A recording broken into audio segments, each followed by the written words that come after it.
नमस्कार, आप देख रहे हैं अपना बिहार। मैं हूं शुभे मिश्रा आपके साथ। बुलेटिन की शुरुआत बड़ी खबर के साथ करेंगे। पटना से बड़ी खबर आपको बता रहे हैं। नीट पेपर लीक मामले से जुड़ी बड़ी खबर सामने आई है। सीबीआई के 2 आरोपी की रिमांड मिली है। चिंटू और मुकेश की रिमांड मिल गई है। सीबीआई कोर्ट ने रिमांड की मंजूरी दी है। 3 दिन की रिमांड मंजूर कर दी गई है। इस वक्त की बड़ी खबर, 3 दिन की रिमांड पर रहेंगे ये 2 आरोपी। आपको बता दें कि लगातार जांच पड़ताल जारी है और जो मुख्य आरोपी हैं उनके खिलाफ सख्त कार्रवाई की जा रही है। 2 आरोपी को रिमांड मिली है सीबीआई को। और इस पूरी खबर की अधिक जानकारी के साथ संवाददाता अमित हमारे साथ फोन लाइन पर हैं। अमित, जैसे जैसे जांच आगे बढ़ रही है, आगे की कार्रवाई भी लगातार होती रही है। अभी इस पूरे मामले में क्या नई अपडेट सामने है? देखिए सुबह, सबसे महत्वपूर्ण है कि जैसे जैसे जांच बढ़ रही है, बिल्कुल सही कहा, नए अपडेट, नई खबरें जो है वो सामने आ रही है। अभी जो खबर है कि सीबीआई ने जो है 2 आरोपियों को, चिंटू और मुकेश को रिमांड पर लेने की अर्जी लगाई थी और 4 दिनों का रिमांड मांगा था, जिसमें से 3 दिनों का रिमांड जो है वो सीबीआई की जो कोर्ट है उसने मंजूर की है। और सीबीआई के जो न्यायिक दंडाधिकारी हैं हर्षवर्धन सिंह, उन्होंने ये मंजूरी दी है कि 3 दिनों तक जो है चिंटू और मुकेश ये सीबीआई के पास रिमांड में रहेगा। रिमांड अवधि जो है वो 3 दिनों की है और 3 दिनों तक सीबीआई इनसे पूछताछ करेगी। आज थोड़ी देर में संभवतः सीबीआई जो है वो बेऊर जेल पहुंचेगी और जो रिमांड का पेपर है वो जेल अधीक्षक के समक्ष जो है वो पेश करेगी। प्रोड्यूस करने के बाद चिंटू और मुकेश को रिमांड पे आज ले सकती है और लेने के बाद पूछताछ जो है वो शुरू करेगी।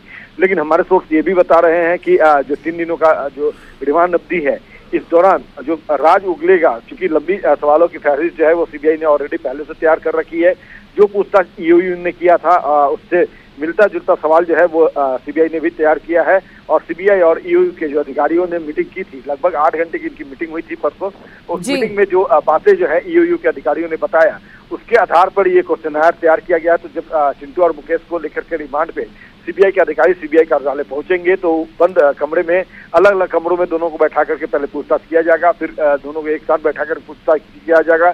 सीबीआई के जो सोर्सेज हमारे हैं वो बता रहे हैं कि उसके बाद जो भी राज खुलेंगे, क्योंकि राज खुलना तय है चिंटू और मुकेश से वाकई हमें देखने वाली बात होगी कि इस पूरे मामले में जब जांच और भी तेजी से आगे बढ़ेगी तो और क्या कुछ तथ्य निकलकर सामने आते हैं। बहुत बहुत शुक्रिया आपका हमारे साथ जुड़ने के लिए। आपको बता दें कि संवाददाता अमित की तरफ से इस पूरी खबर को लेकर जायजा लिया गया। सीबीआई को 2 आरोपी के रिमांड मिली है। क्या है वो रिपोर्ट, आपको दिखाते हैं।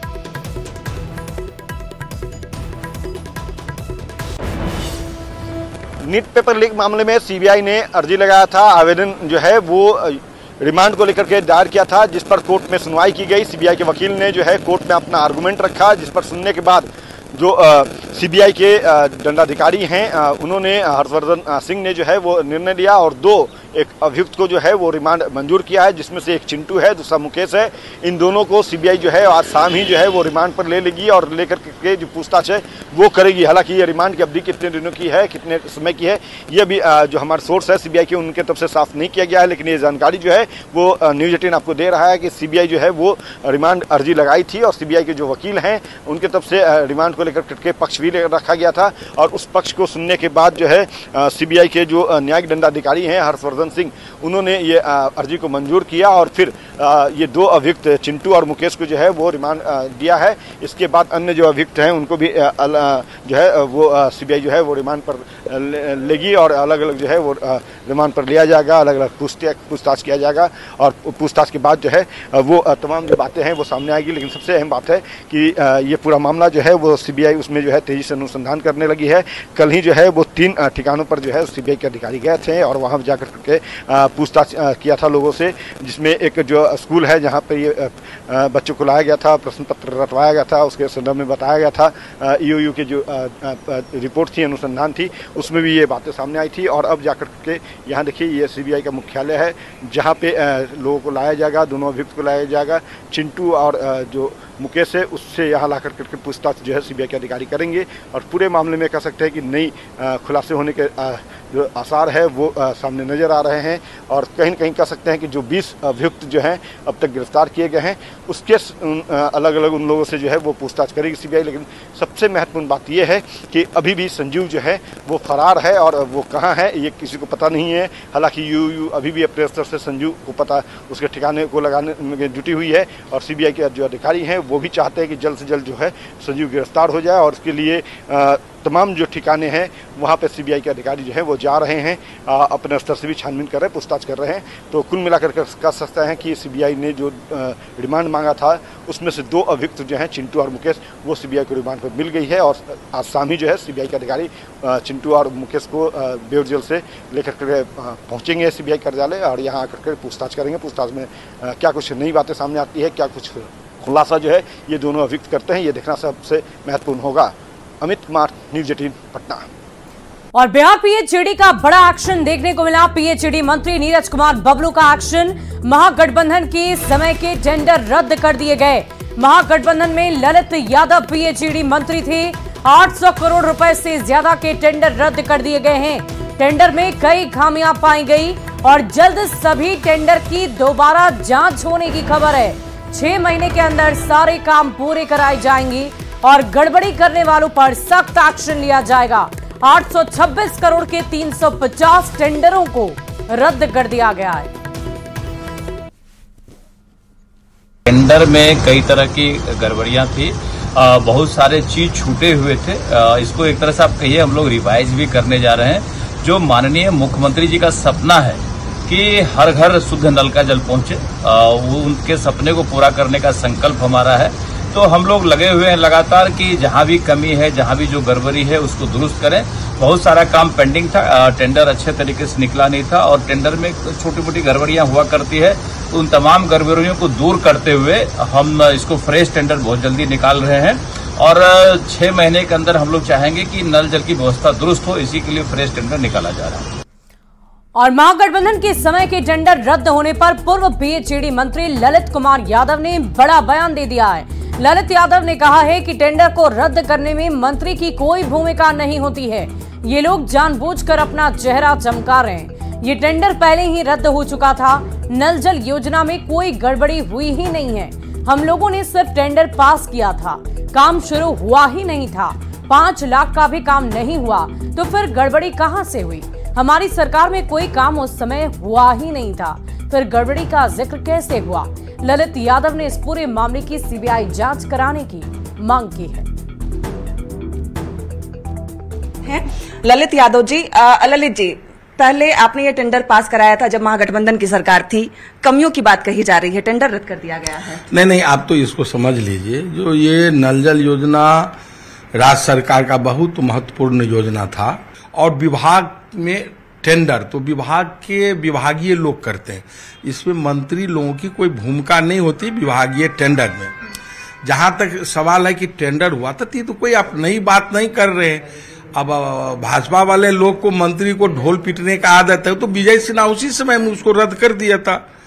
और जो बात आप बता रही हैं आज, तो हम लोग तो पहले ही विजय सिन्हा ने कहा था कि टेंडर में गड़बड़ी हुई। हम कल उनको ज्ञान का अभाव है, अभी इसमें मंत्री का कोई भूमिका नहीं होती है। टेंडर तो हुआ ही था, अभी तो निष्पादन भी नहीं हुआ था, तो उसमें गड़बड़ी का, यदि गड़बड़ी हुई है तो हम लोग भी मंत्री रहते तो इसकी जांच करते, देखते किस स्तर पर गड़बड़ी हुई। इसमें मंत्री की कोई भूमिका नहीं होती है। अभी जो वर्तमान मंत्री हैं नीरज कुमार बबलू, उनका साफ तौर पे कहना है कि जो नल जल योजना थी उसमें कई जगह गड़बड़ियां पाई गई है और यही वजह है कि टेंडर रद्द हुआ है। अच्छा, नल जल योजना जो भी हुआ है, आप भी जानते हैं, देश जानती है, दुनिया जानती है, भाजपा काल में हुआ है नल जल योजना। अब विभागे के लोग टेंडर किए, विभागे के लोग जांच करें, सीबीआई से जांच करावे ना। पहले ही भारतीय जनता पार्टी के इनके मंत्री को हिम्मत है तो सीबीआई से जांच करावे, जहां से भी जांच कराना, वर्ल्ड की जितनी, लेकिन पूरे भाजपा नल जल योजना की पूरी जांच हो। तो अभी तो कार्य प्रारंभ ही नहीं हुआ था, टेंडर विभागीय लोग किए थे, पहले से ही ये रद्द हो चुका था, आपका ये कहना है? ये आप जो बता रही हो, तो विजय सिन्हा ने कहा था कि टेंडर में गड़बड़ी हो, हम कि इनको ज्ञान का अभी अभाव है, विजय सिन्हा जी ज्ञान वर्धन करें। तो ये पूर्व मंत्री हमारे साथ थे जिनका साफ तौर पर कहना था कि टेंडर पास जरूर हुआ था लेकिन काम उसमें 5 लाख रुपए तक का नहीं हुआ, तो आखिर गड़बड़ी कहां हुई? अगर गड़बड़ी हुई है तो सीबीआई जांच हो और जो भी दोषी उन पर कार्रवाई हो। कैमरामैन अजय दुबे के साथ विनीता मिश्रा, न्यूज़ 18 पटना।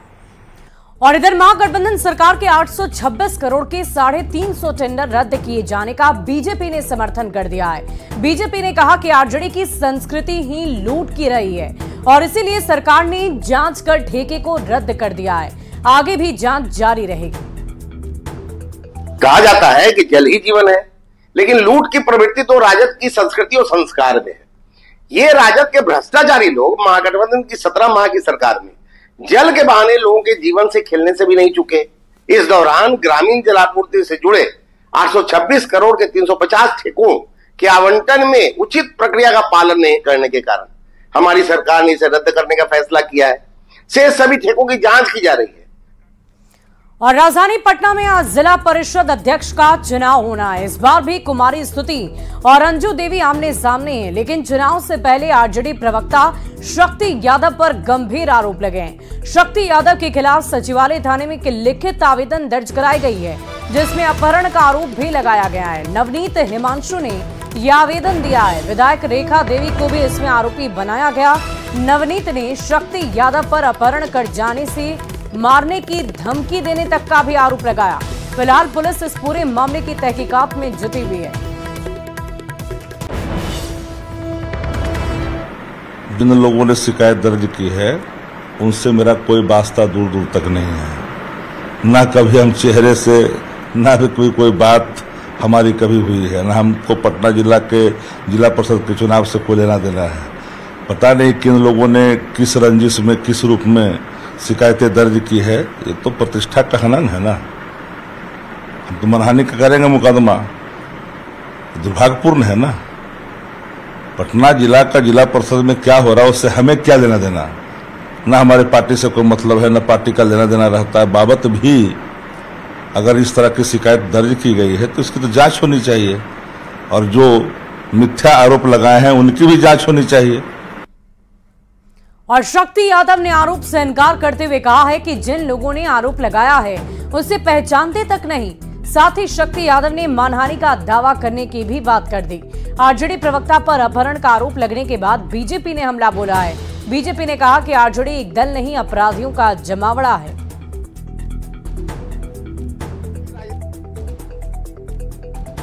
राष्ट्रीय जनता दल कोई राजनीतिक दल नहीं, अपराधियों का जमावड़ा है।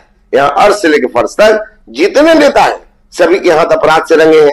जो जितना बड़ा अपराधी राजद में उसकी उतनी मान मर्यादा, जो जितना भ्रष्ट पार्टी में उसका उतना ही बड़ा होता। शक्ति यादव के लिए किसी की किडनैपिंग नई बात नहीं है। उन पर बड़े आपराधिक मामले हैं।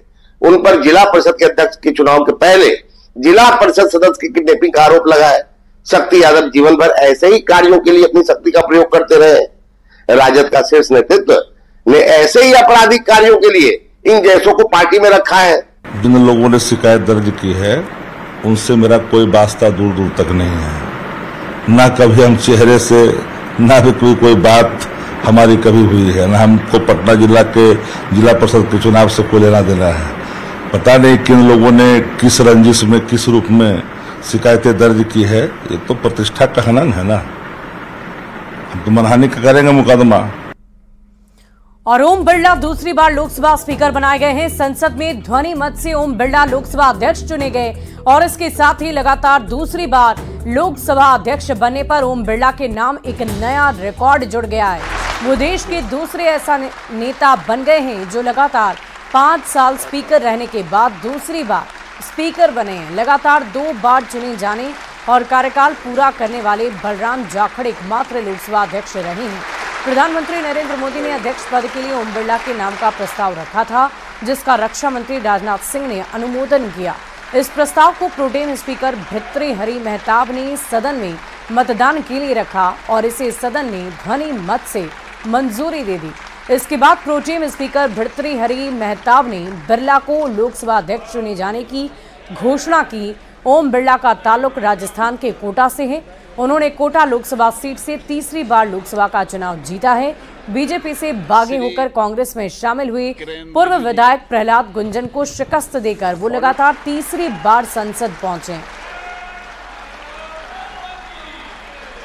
Shri Om Birla is declared elected as the Speaker of this House. Since the first motion moved by Shri Narendra Modi has been adopted, और लोकसभा स्पीकर चुने जाने पर पीएम मोदी ने ओम बिरला को बधाइयां दी है। पीएम मोदी ने कहा कि दूसरी बार स्पीकर बनना एक रिकॉर्ड बनाया है।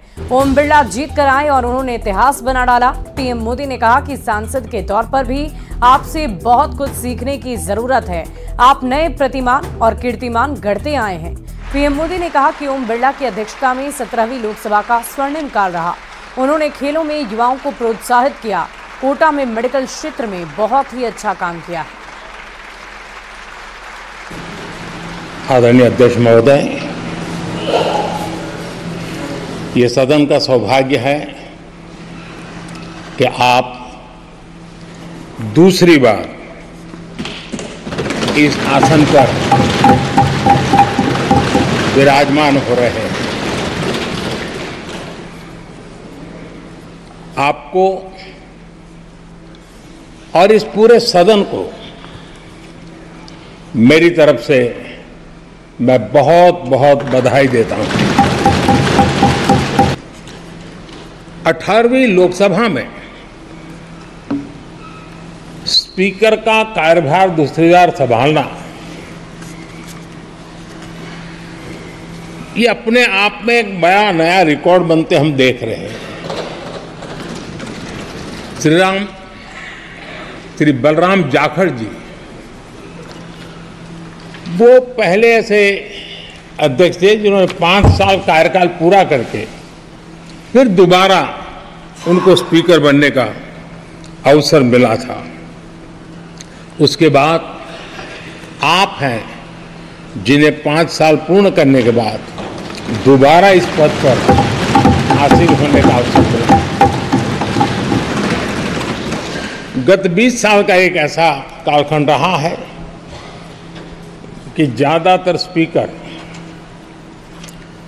या तो उसके बाद चुनाव नहीं लड़े हैं या तो जीत करके नहीं आए हैं।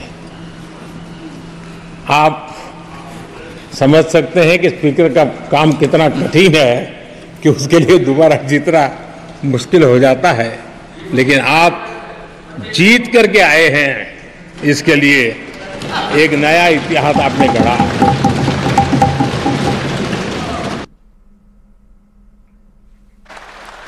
और रिलायंस फाउंडेशन भारतीय ओलंपिक संघ IOA के साथ साझेदारी के तहत पेरिस ओलंपिक खेलों में देश का पहला इंडिया हाउस बनाने जा रहा है। इंडिया हाउस के दरवाजे दुनिया भर के एथलीटों और खेल प्रेमियों के लिए खुले रहेंगे। इंडिया हाउस के जरिए भारत के विकास, प्रतिभा, क्षमता की झलक नजर आएगी। रिलायंस फाउंडेशन की फाउंडर और चेयरपर्सन नीता अंबानी ने कहा कि ओलंपिक खेलों में पहली बार इंडिया हाउस की घोषणा करते हुए मैं बहुत ही खुश और उत्साहित भी हूँ। ये एक ऐसा स्थान होगा जहां हम अपने एथलीटों का सम्मान करेंगे, अपनी जीत का जश्न मनाएंगे, अपनी कहानियां साझा करेंगे और भारत में दुनिया का स्वागत करेंगे। ये प्लेटफॉर्म भारत की सुंदरता और विविधता को दिखलाने के लिए होगा। भारतीय ओलंपिक संघ के अध्यक्ष PT उषा ने कहा कि रिलायंस फाउंडेशन के साथ साझेदारी में इंडिया हाउस का उद्घाटन पेरिस ओलंपिक में भारतीय प्रशंसक और एथलीटों के लिए मुख्य आकर्षणों में से एक होगा। इस पहल और भारत के ओलंपिक आंदोलन को आगे बढ़ाने के लिए IOC सदस्य नीता अंबानी को धन्यवाद देना चाहूंगी। As a house, with immense joy and excitement, I'm thrilled to announce the first ever India House at the Paris Olympic Games, presented by Reliance Foundation in partnership with the Indian Olympic Association.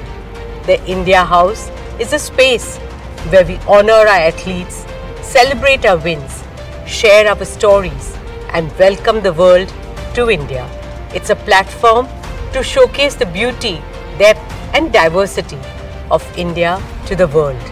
We hope it will be a proud home, away from home, for the entire Indian contingent, as well as the Indian diaspora from around the world. We truly hope the India House will be one more step towards fulfilling the shared dream of 1.4 billion Indians to bring the Olympic movement to India. I wish our talented athletes all the very best for the Games. May they shine and keep the tricolour soaring high on the global stage. Jai Hind! The inaugural India House in partnership with our partners, Reliance Foundation, will be one of the main attractions for Indian fans and athletes at the Paris Olympics. It will also be a great way for the fans and people from other countries to know more about India and what makes it so special. India has proven its mettle as a host of major events, and India House will reflect the strides we have made as a sporting nation as well as in the Olympic movement. I would like to thank IOC member Mrs. Nita Ambani for driving this initiative and India's Olympic movement. और फिलहाल इस bulletin में अभी के लिए बस इतना ही। आप बने रहें न्यूज़ 18 बिहार झारखंड के साथ।